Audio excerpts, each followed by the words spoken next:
Assalamualaikum warahmatullahi wabarakatuh. Kami dari kelompok 3 akan mempresentasikan hasil diskusi kami mengenai proposal penetapan kadar hidrokuinon dalam krim pencerah wajah merek X menggunakan metode spektrofotometri UV Vis. Next. Kelompok kami terdiri dari saya sendiri, Velari Fatul Wahyu Utami dengan NIM 06, kemudian Indah Yunitasari dengan NIM 18, kemudian Reza Fitri dengan NIM 30, dan Yudi dengan NIM 40. Next.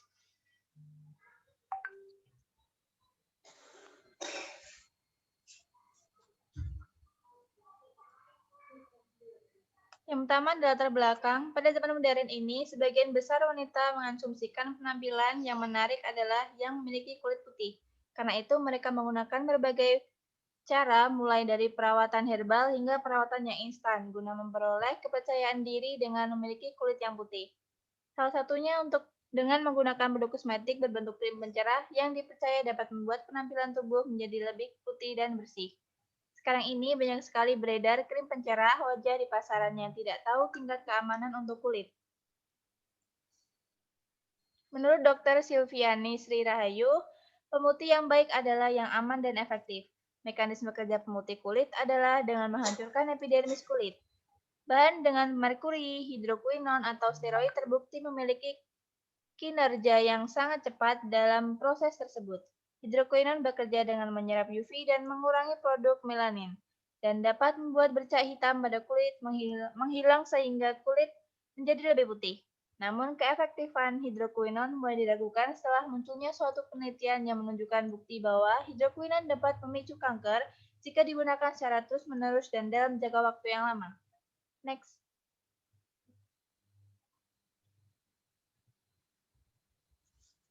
Ada banyak kosmetik yang mengandung hidrokuinon dengan kadar yang tidak dicantumkan dalam kemasannya. Hal ini memicu pertanyaan apakah kadar hidrokuinon tersebut telah memenuhi persyaratan BPOM atau tidak. Untuk itu, sangat diperlukan untuk uji kontrol kualitas produk pemutih untuk mengetahui mutu dan kandungan hidrokuinon dalam produk. Pemilihan metode penetapan kadar sangat penting karena dapat memberikan pengaruh hasil yang diperoleh. Pada penelitian ini digunakan metode spektrofotometri UV Vis. Alat ini bekerja pada penyerapan atau transmisi UV atau cahaya Vis dengan 180 sampai 820 nanometer dengan sampel. Alat ini juga dapat digunakan untuk mengukur konsentrasi bahan menyerap berdasarkan kurva kalibrasi. Selain itu, alasan lain penggunaan metode ini yaitu karena metode ini dapat digunakan untuk sampel berwarna maupun tidak berwarna. Dapat menganalisis sampel dengan konsentrasi kecil dan cara pengerjaannya pun mudah dibandingkan dengan metode yang lain. Next. Kemudian rumusan masalah. Dari latar belakang di atas, permasalahan yang akan diteliti adalah yang pertama, berapa kadar hidrokuinon dalam produk krim pencerah wajah merek X yang beredar di pasaran dengan menggunakan metode spektrofotometri UV Vis. Yang kedua, apakah kadar hidrokuinon yang ada di dalam krim pencerah wajah merek X telah memenuhi persyaratan yang ditentukan oleh BPOM? Next. Selanjutnya bisa dijelaskan oleh teman saya Indah Yunitasari. Oke, selanjutnya yaitu tujuan. Adapun tujuan dari penelitian ini adalah yaitu yang pertama, untuk mengetahui kadar hidrokuinon yang terkandung dalam krim pencerah merek X dengan metode spektrofotometri UV Vis. Yang kedua yaitu untuk mengetahui tingkat keamanan krim tersebut jika digunakan oleh konsumen berdasarkan ketentuan oleh Badan POM yang melarang penggunaan produk hidrokuinon dalam kosmetik. Oke, next. Selanjutnya yaitu tinjauan pustakanya. Kosmetik merupakan sediaan yang diaplikasikan pada tubuh dengan tujuan untuk membersihkan dan memperbaiki penampilan. Salah satu tren kosmetik saat ini adalah kosmetik krim pemutih wajah yang mengandung hidrokuinon.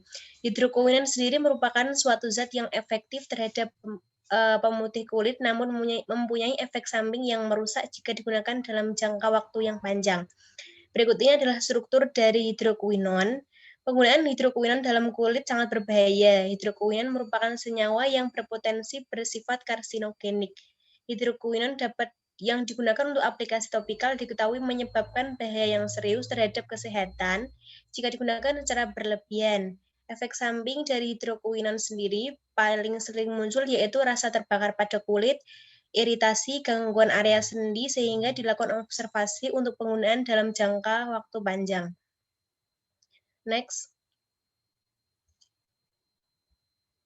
Berdasarkan surat edaran Badan POM yang disebutkan bahwa dalam rangka harmonisasi di bidang kosmetik telah disepakati untuk penerapan ASEAN Cosmetic Directive atau ACD yang diawali pada tanggal 1 Januari 2008, mengingat ketentuan ACD yang melarang penggunaan hidrokuinon pada kosmetik, kecuali untuk sediaan pewarna rambut dengan kadar 0,3%. Bagi industri yang masih memproduksi kosmetik dengan hidrokuinon, harus mengambil langkah-langkah antisipasi. Yang pertama yaitu reformasi dengan menghilangkan bahan hidrokuinon dari formula, dan yang kedua tetap mempertahankan formula dengan konsekuensi pindah kategori produk dari kosmetik menjadi produk terapeutik atau obat. Penelitian mengenai produk analisis kandungan hidrokuinon pada krim pemutih telah banyak dilakukan, diantaranya menggunakan spektrofotometri UV sebagai metode pengukurannya. Spektrofotometri UV phase merupakan gabungan antara spektrofotometri UV dan visible yang menggunakan dua buah sumber cahaya yang berbeda, yaitu sumber cahaya UV dan sumber cahaya visible. Next. Untuk sistem spektrofotometri UV phase paling banyak tersedia dan paling populer digunakan. Metode ini sangat mudah digunakan baik untuk sampel berwarna juga sampel yang tidak berwarna. Penggunaannya didasarkan atas kemudahan dan pengoperasiannya karena peralatannya lebih sederhana dan memiliki waktu analisis yang lebih singkat dan juga lebih murah. Selain itu, senyawa hidrokuinon memenuhi kriteria senyawa yang dianalisis dengan spektrofotometri UV phase karena memiliki gugus kromofor. Penggunaan spektrofotometri UV phase telah meningkat pesat selama beberapa tahun terakhir. Beberapa keuntungan dari metode ini yaitu presisi dan konsumsi reagen yang lebih sedikit. Oke, next. Selanjutnya yaitu landasan teori yang akan dijelaskan oleh Yudi.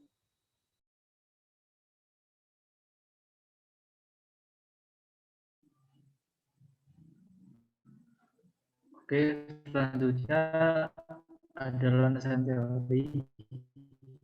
Yang pertama, hidrokuinon itu mengandung tidak kurang dari 99,6% CH2 dihitung terhadap zat anhidrat. Hidrokuinon sendiri merupakan substansi ataupun zat kristal berbentuk jarum halus, putih, mudah menjadi gelap jika terpapar cahaya dan udara. Hidrokuinon sendiri merupakan salah satu senyawa aktif yang sering ditambahkan dalam krim pemutih. Hidrokuinon digunakan sebagai pemutih dan pencegahan pigmentasi yang bekerja menghambat enzim tirosinase yang berperan dalam penggelapan kulit.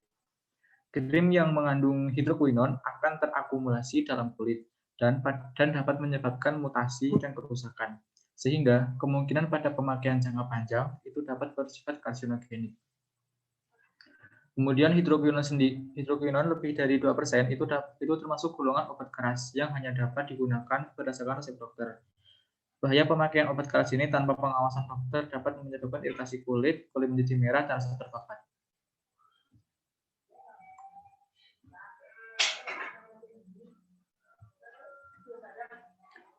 Kemudian untuk spektrofotometri UV phase itu adalah salah satu alat ukur untuk analisis unsur-unsur berkadar rendah secara kuantitatif maupun secara kualitatif. Penentuan secara kualitatif berdasarkan puncak-puncak yang dihasilkan pada spektrum suatu unsur tertentu pada panjang gelombang tertentu. Sedangkan penentuan secara kuantitatif itu berdasarkan nilai absorbansi yang dihasilkan dari spektrum senyawa kompleks, unsur yang dianalisa dengan pengompleks yang sesuai. Pengukuran dengan menggunakan spektrofotometri UV phase itu memiliki kinerja yang cepat dibandingkan dengan pengukuran hidrokuinon menggunakan metode yang lain. Kemudian untuk hipotesis sendiri, hidrokuinon merupakan salah satu agen pencerah yang bersifat sebagai reduktor baik yang dapat mereduksi besi 3 menjadi besi 2. Jumlah hidrokuinon yang ditambahkan sebanding dengan jumlah besi 2 yang dihasilkan. Kemudian, besi 2 dapat direaksikan dengan fluoroglucinol membentuk senyawa berwarna merah jingga yang dapat dianalisis secara spektrofotometri UV-vis.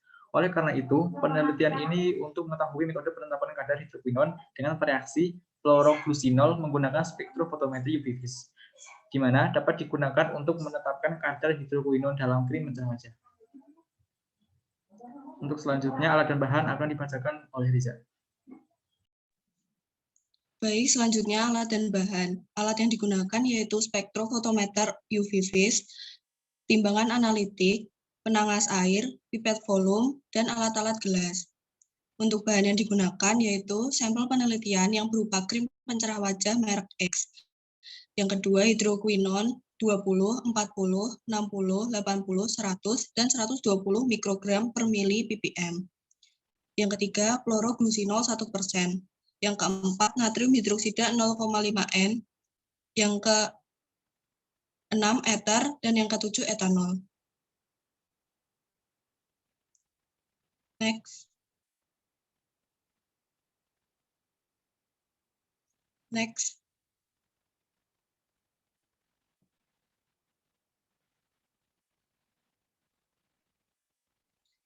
Selanjutnya, prosedur penelitian. Yang pertama, pengukuran panjang gelombang. Dimasukkan 1 mili larutan hidrokuinon 60 mikrogram per mili dalam etanol 95% ke dalam tabung reaksi. Kemudian ditambahkan 1 mili preaksi fluoroglucinol 1% dan 1 mili natrium hidroksida 0,5 N. Kemudian tabung dipanaskan dalam penangas air dengan suhu 70 derajat selama 50 menit hingga berwarna merah. Lalu tabung reaksi didinginkan dalam air bersuhu 25 derajat Celcius. Kemudian tabung reaksi tadi dicukupkan dengan etanol 95% sampai 10 mili di dalam labu ukur. Selanjutnya, serapan diukur pada panjang gelombang antara 500 hingga 650 nm. Panjang gelombang serapan maksimum yang diperoleh lalu dicatat. Next. Yang kedua, pembuatan kurva kalibrasi standar.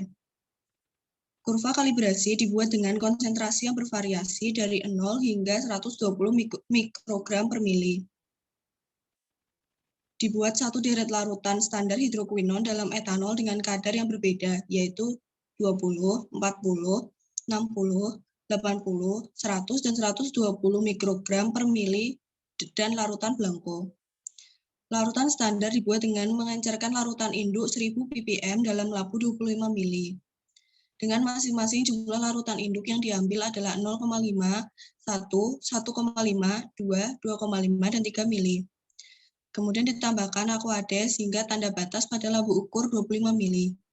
Masing-masing larutan standar diambil 1 mili, kemudian dimasukkan ke dalam tabung reaksi. Next. Lanjutannya yaitu setelah itu setiap larutan ditambahkan 1 mili preaksi fluoroglucinol 1% dan 1 mili natrium. Kemudian dipanaskan dalam penangas air pada suhu 70 derajat selama 50 menit sampai terbentuk warna merah. Tabung reaksi kemudian didinginkan dalam suhu 25 derajat Celcius. Setelah itu larutan dipindahkan ke labu ukur 10 mili, kemudian ditambahkan etanol 95% untuk mencukupkan hingga tanda batas. Serapan diukur pada panjang gelombang yang telah ditentukan, mulai dari konsentrasi yang rendah hingga konsentrasi yang tinggi secara berurutan. Dibuat kurva antara absorbansi dan konsentrasinya. Next. Yang ketiga, dilakukan penetapan kadar hidrokuinon. Penetapan ini meliputi persiapan sampel, ekstraksi, identifikasi, dan penetapan kadar hidrokuinon yang terkandung dalam krim pencerah wajah merek X. Sebanyak 1 mili krim pencerah wajah merek X disuspensikan dalam air secukupnya. Dipindahkan ke dalam corong pemisah dan diekstraksi 3 kali, setiap ekstraksi dengan 10 mili eter. Kemudian eter dikumpulkan dan diuapkan di lemari asam hingga kering. Sisa penguapan dilarutkan dalam 5 mili etanol, saring dengan kertas saring Wetman di dalam labu ukur 10 mili. Lalu pada labu ukur ditambahkan etanol 95% sampai tanda batas. larutan hasil ekstraksi ditambahkan 1 mili per reaksi fluoroglucinol 1% dan 1 mili natrium hidroksida 0,5 N. Next. Kemudian dipanaskan dalam penanas air pada suhu 70 derajat selama 50 menit sampai terbentuk warna merah. Tabung reaksi didinginkan dalam air bersuhu 25 derajat Celcius. Setelah itu, larutan dipindahkan ke lap ukur 10 mili. Kemudian ditambahkan etanol 95% sampai tanda batas. Yang terakhir, serapan diukur pada panjang gelombang yang telah didapat dari pengukuran panjang gelombang optimum dan setiap sampel dilakukan secara triple. Next. Yang terakhir mengenai analisis data. Setelah dilakukan analisa pada sampel krim pencerah wajah merek X, nantinya akan diperoleh data kadar hidroquinonnya. Data yang diperoleh tersebut dianalisis menggunakan metode spektrofotometri dengan menggunakan alat spektrofotometer UV-Vis. Kemudian akan dipaparkan hasilnya berdasarkan analisa kurva kalibrasi dengan persamaan regresi Y sama dengan A plus BX, di mana A sama dengan A plus BX, Y menyatakan absorbansi, X menyatakan konsentrasi, B koefisien regresi, dan A tetapan regresi. Sekian dari presentasi kelompok kami. Jika ada kekurangan maupun kesalahan, kami mohon maaf dengan sebesar-besarnya. Terima kasih. Wassalamualaikum warahmatullahi wabarakatuh.